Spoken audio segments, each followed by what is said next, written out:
So, we're back. Cleaner than ever. And repaired. Lots of repairs, but we're gonna get into that later. Yeah, welcome back to the accountant. A W124 E-Class Mercedes 200E. Powered by pure luck and sheer stubbornness. So the last time you saw this car, it was coated in grime, salt, and dirt.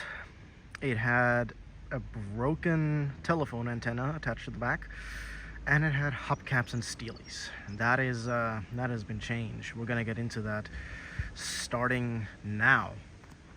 So the first thing that most people will notice is that these are the new rims that I was talking about in the last video from February. I also had the 8-hole alloys that I spoke of, but those have been sold. So I replaced them with these, the Sportline rims. They're 15-inch. I still have the old all-weather tires on them. They are obviously heavily used, you know, scratches and all that. There's a bit of curbing on some of the rims, and I did clean the car obviously, but I tried cleaning the rims and a lot of the brake dust and all the grime is caked on there, so I need like a special brush that I currently don't have, but in the future that's coming. In the last video, part of the footage corrupted where I was talking about this fender is gone.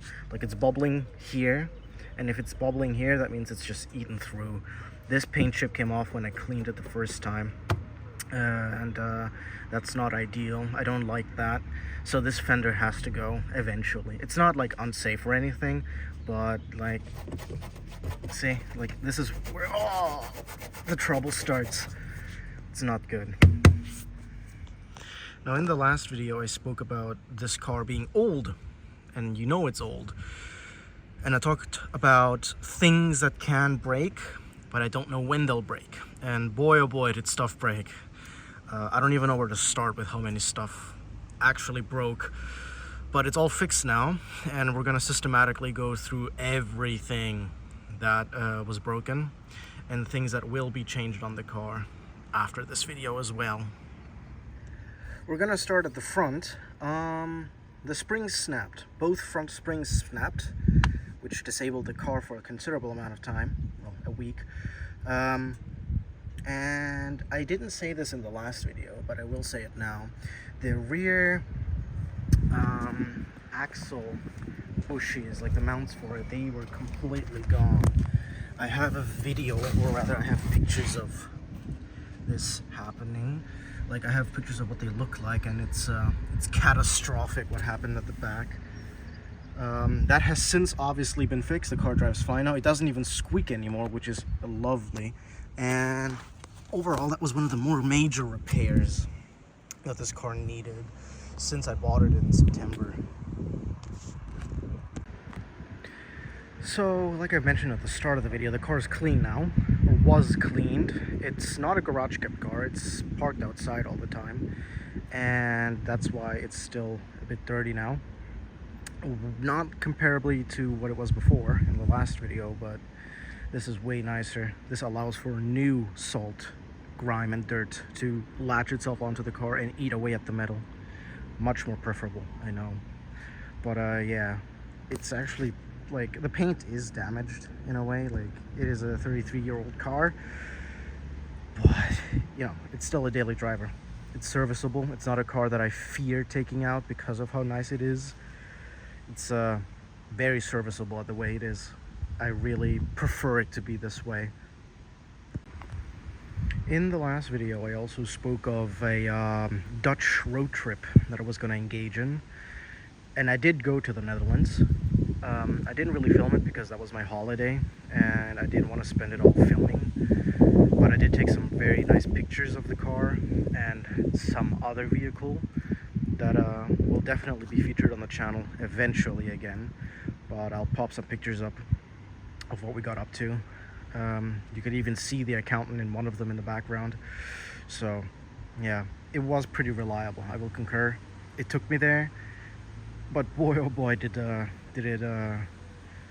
yeah, we're gonna get into that now. So this is the heart of the beast, the M111 940. This is what helped me get to the Netherlands.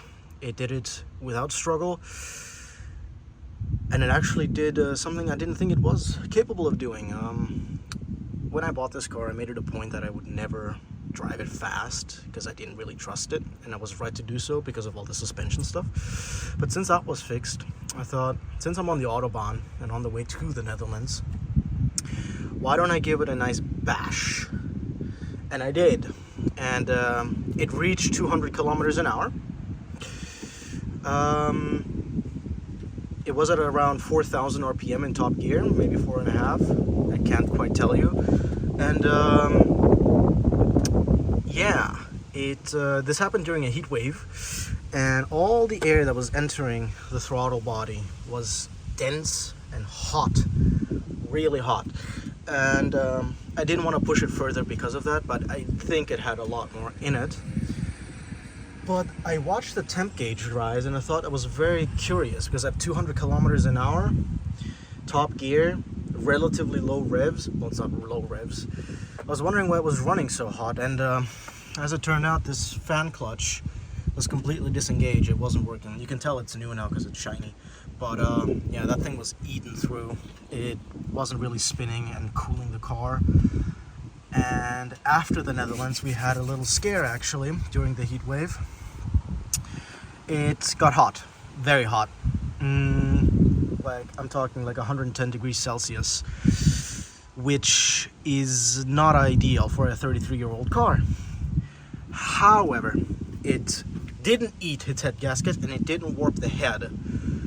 I've made sure that that's been checked and it's fine. So this car has earned some attention, which is why I even bothered cleaning it.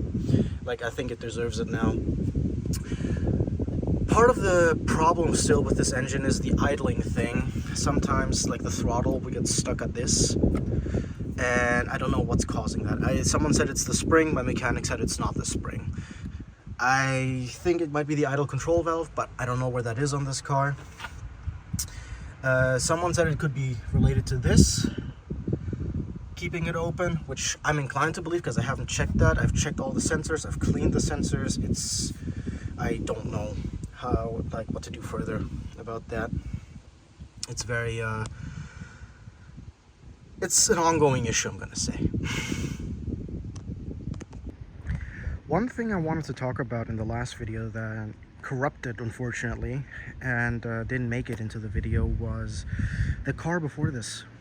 The Accountant is not my first car. My first car was a Volkswagen Polo 9N 2003. It was a 1.4 liter 16 valve model.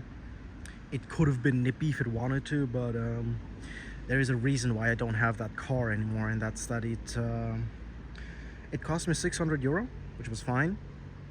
And then the first repair bill was 700 euro. Brakes, brake hoses, suspension, oil sump gaskets, oil sump plug gasket. Yeah, and that didn't even fix it. It still needed repairs after the fact. I wasn't happy.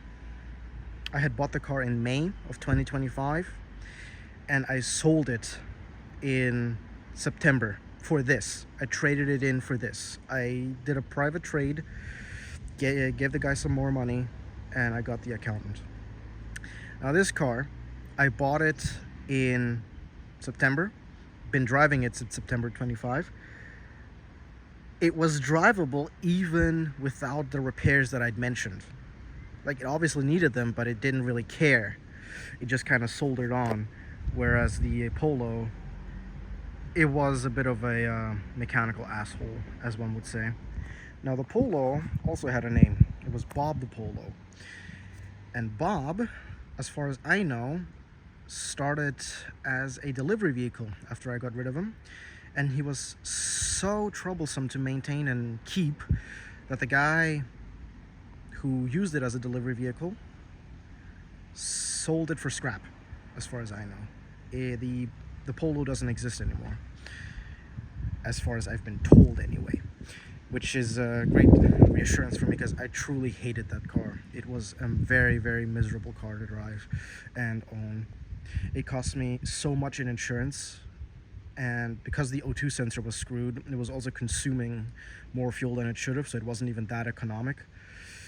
And this one, cheaper insurance, less regular gas bill, and way more reliable, because the repairs that this car needed, I bought it in September and I did the repairs in June, so that's about like what, 8 months, whereas the Polo needed them after 2 weeks, and 2 weeks is generous. It might have even been sooner.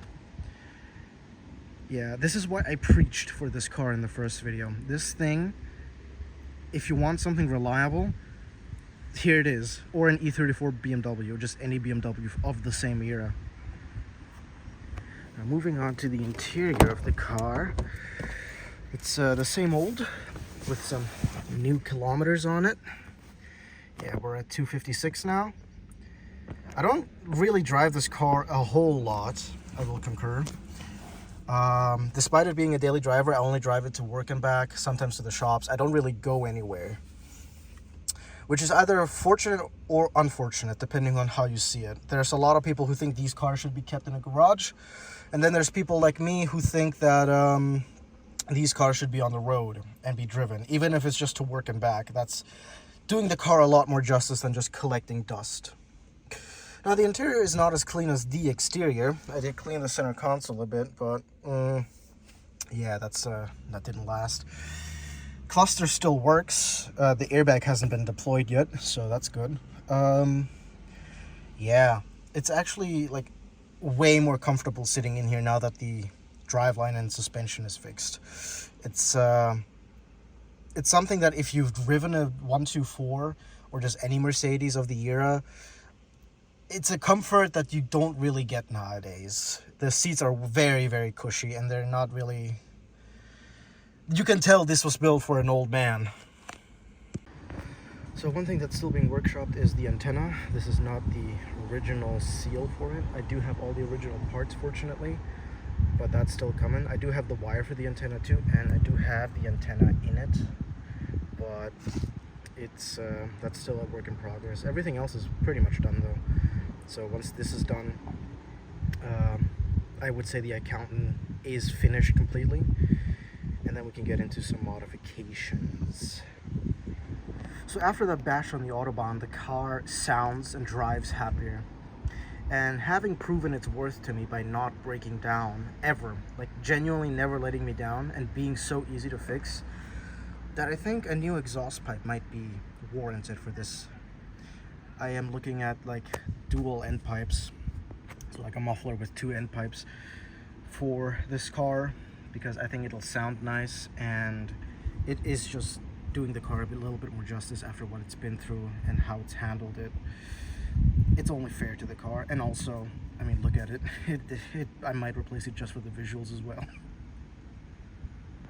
So yeah, I'd say that's it for this update video. I do have some final words about this car, and that's that this is a keeper. I usually have a tendency to buy a car and then just start shopping for another, and that's because it was a Polo. But since I bought this, I didn't really have the urge to buy another car.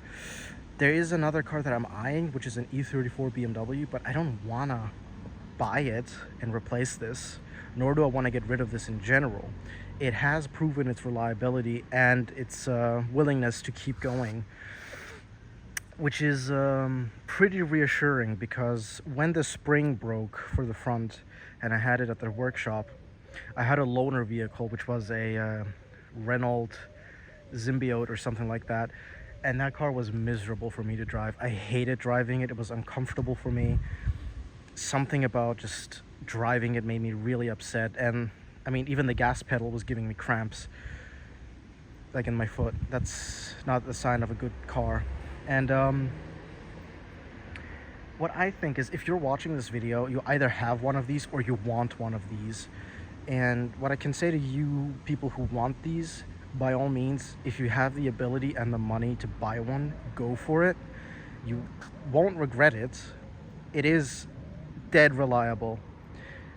Rust will always be an issue. It's an old car. You can't avoid it no matter what you buy, whether it's an American car, if it's a BMW, if it's a Mercedes, if it's a Volkswagen. Buy it, drive it, fix it. It's not even that difficult to fix. The fan shroud took like, not fan shroud, the fan clutch took like 10 minutes. That's generous even, because it's an even quicker job, but that one was original. It was like 33 years old and was basically welded to the engine. Buy one, drive one. You're giving up a lot of creature comforts, but you don't need air conditioning. You have a sunroof.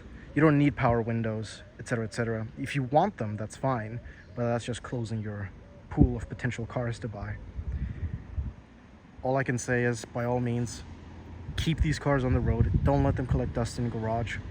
These were built to be driven. These were built to do millions of kilometers. The part availability for this car is great.